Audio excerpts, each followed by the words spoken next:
ബിന്ദു ചേച്ചിനെ നമ്മൾ ലാസ്റ്റ് ആയിട്ട് എന്റെ ഓർമ്മയില് റോഷാക്കിലാണ് മമ്മൂക്കയുടെ ഒരു ഓപ്പോസിറ്റ് നിന്ന് കണ്ടേക്കുന്നത്. അപ്പൊ ടെർബോയില് എങ്ങനെയായിരിക്കും? സംസാരിക്കുന്നതിന് മുമ്പ് ഒരു സെക്കൻഡ്, ഞങ്ങൾ ഒരുപാട് കഷ്ടപ്പെട്ട ഒരു കാസ്റ്റിംഗ് ആയിരുന്നു കേട്ടോ. അപ്പൊ അത് നിങ്ങൾക്ക് ഇഷ്ടപ്പെട്ടു? അതെ ചേച്ചി ഒരുപാട്, അതെ ചേച്ചി പറഞ്ഞു. അതെ, റോഷാക്കിലെ വ്യത്യസ്തമാണ്, ഓപ്പോസിറ്റാണ്. പക്ഷേ ഇപ്പൊ മമ്മൂക്കയുടെ അടുത്ത് തന്നെയാണ്. ബിന്ദു ചേച്ചി, ഇപ്പോൾ സായി ചേട്ടൻ പണ്ടൊരു ഇന്റർവ്യൂവിൽ പറഞ്ഞിട്ടുണ്ട്, എനിക്ക് നേരിട്ട് വിളിക്കാൻ പറ്റില്ല മമ്മൂക്കനെ, ഏടാ ഇങ്ങ് വാടാ ഒന്നും പറയാൻ പറ്റില്ല. അപ്പോൾ മമ്മൂക്കയുടെ അച്ഛനാവാൻ പറ്റുന്നുണ്ടല്ലോ രാജമാണിക്യത്തിലൊക്കെ, അതൊരു സൗകര്യമാണ്. അതുപോലത്തെ സൗകര്യം ആസ്വദിച്ചിട്ടുണ്ടോ ടെർബോയിൽ? തീർച്ചയായിട്ടും. അത് ടെർബോ മാത്രമല്ല,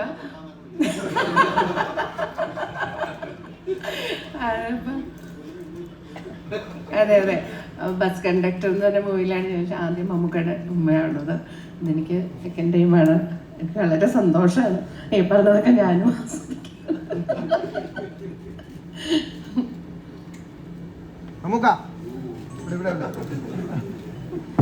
മമ്മൂട്ടി കമ്പനി പ്രൊഡ്യൂസ് ചെയ്യുന്ന ആദ്യത്തെ ഔട്ട് ആൻഡ് ഔട്ട് ഒരു ആക്ഷൻ പടമാണല്ലോ ടെർബോ.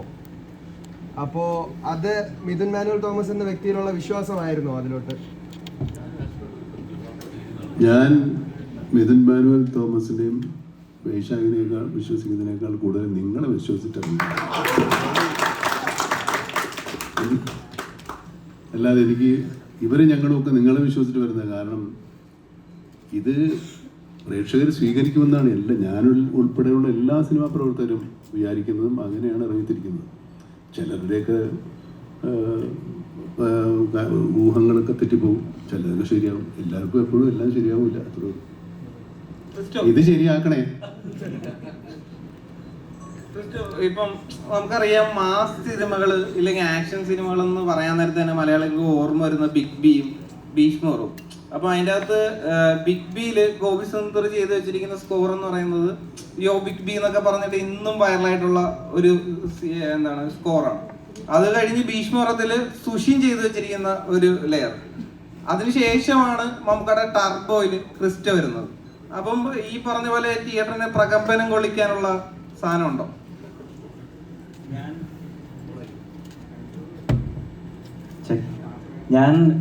ഞാൻ ആദ്യം ഫേസ് ചെയ്ത ഇഷ്യൂ എന്താണെന്ന് വെച്ച് കഴിഞ്ഞാൽ, ബ്രഹ്മയുഗം അത്യാവശ്യം സ്പേസ്ഡ് ഔട്ട് ആയിട്ട് സൗണ്ട് സ്കേപ്പും പരിപാടികളും മാക്സിമം എലമെന്റ്സ് കുറച്ച് ക്ലാസ് മെയിൻറ്റെയിൻ ചെയ്ത് ചെയ്യാനാണ് ശ്രമിച്ചത്. നേരെ എക്സ്ട്രീം അറ്റത്താണ് ഇപ്പുറത്ത് ടർബോ വന്നത്. അപ്പോൾ ആദ്യം ഞാൻ വൈശാഖിനോട് പറഞ്ഞു, ചേട്ടാ എനിക്ക് കുറച്ച് ടൈം തന്നെ, ഞാനിത് പ്രമേയത്തിൽ നിന്ന് ഇറങ്ങി ഇതിലോട്ട് കയറാനുള്ള ടൈം തന്നെ എന്ന് പറഞ്ഞു. പക്ഷെ ഗ്രാജുവലി ചെയ്തു വന്നു. പിന്നെ ഈ പറഞ്ഞ പോലെ മാസ് പരിപാടി തന്നെ ആയിട്ട് വന്നിട്ടുണ്ട്. പ്രകാരം കൊള്ളിക്കുമെന്നൊക്കെ ഉള്ളത് കണ്ടു നോക്കിയിട്ട് പറ.